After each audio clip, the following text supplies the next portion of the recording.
everyone, this is part 2 of the road trip series, and this particular one is going to be dealing with spiritual bypassing. So if you know what that is, or you are thinking maybe someone's doing it, or maybe you're concerned you're doing it, what does that mean? I'm going to talk about that and what my experience has been and the channeled information that is going to come to me while I'm talking about this. So I've asked my guides to help me explain this, so this is where it's going to come out. When we talk about spiritual bypassing, there is a song that is like very helpful for this. It's called No Shortcuts, and it's by Heather Maloney and the Darling Side. What I love about this is song is talking about the way through the mountain pass, and there's only one road through this town to get to where you want to go. There is no shortcuts. It's very metaphorical, because the shortcut itself, when we talk about spiritual healing, the shortcut is spiritual bypassing.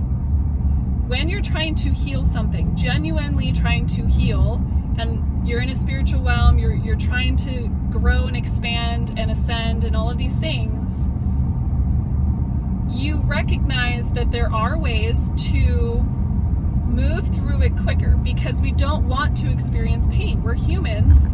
We don't like suffering. But I'm sure you've heard this before, is like during the storm, the only way to get to the other side is through it. And the only way to get through pain is through it. To get past the pain, you have to go through it.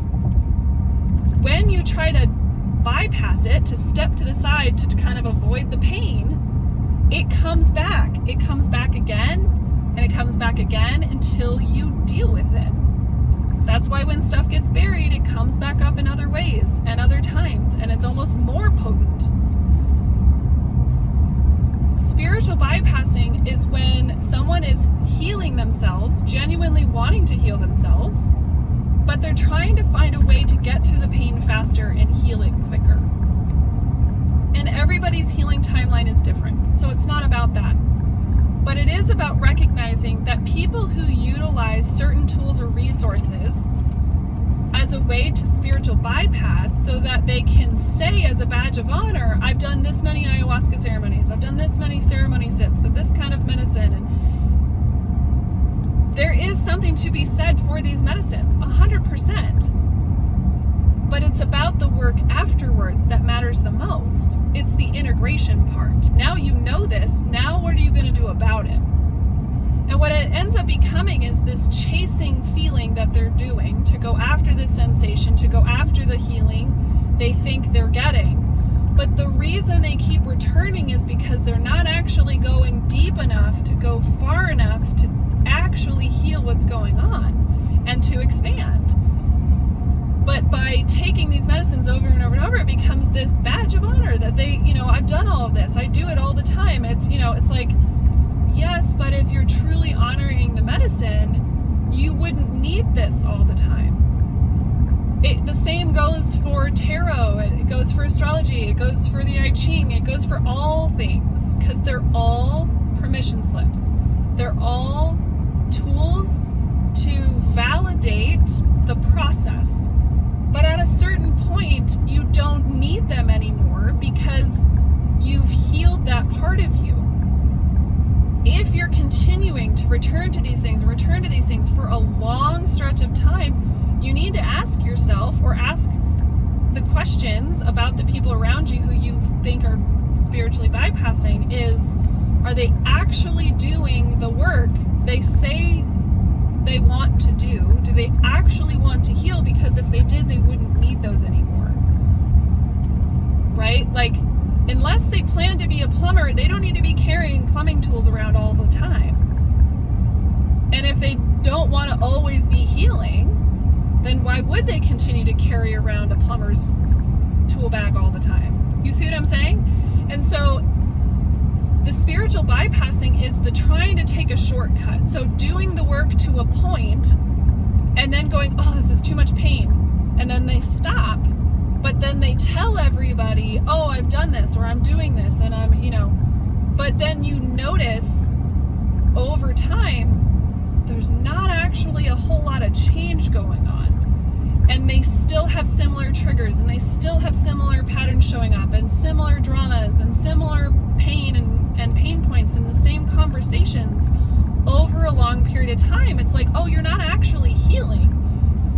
You're using spiritual tools and trying to bypass the pain. But what happens is they end up going in a roundabout and coming right back to it. At a certain point, you recognize you're not spiritual bypassing because you don't end up back at that point. You start to go around and then you go off into the direction you're meant to go. And that's how you know you're not doing the spiritual bypassing work. You're actually going in and doing it. You're actually healing it. So if you see these people that are spiritual bypassing, it is simply a form of attaching to a tool, attaching to a medicine, and then using it as a badge of honor that they're, they do this all of the time. It's like, yes, but where is the healing coming in? Where is the change coming in? Where is the now you've done it, you've healed it, now how are you going to give back? How are you going to provide for community? How are you going to show up for others? Because you've healed, because you have this knowledge and wisdom that other people might not have. Are you going to give back? Are you going to be able to turn around and help the man behind you and help them move forward? Right? But if that's not happening, they're stuck in spiritual bypassing.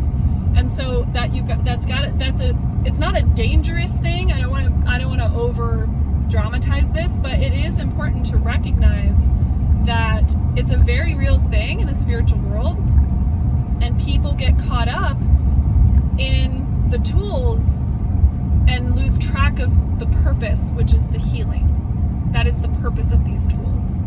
And they're permission slips, and they have their purpose. Don't get me wrong, these are tools, they're meant to be used, but they're not meant to be overused. They're not meant to be abused.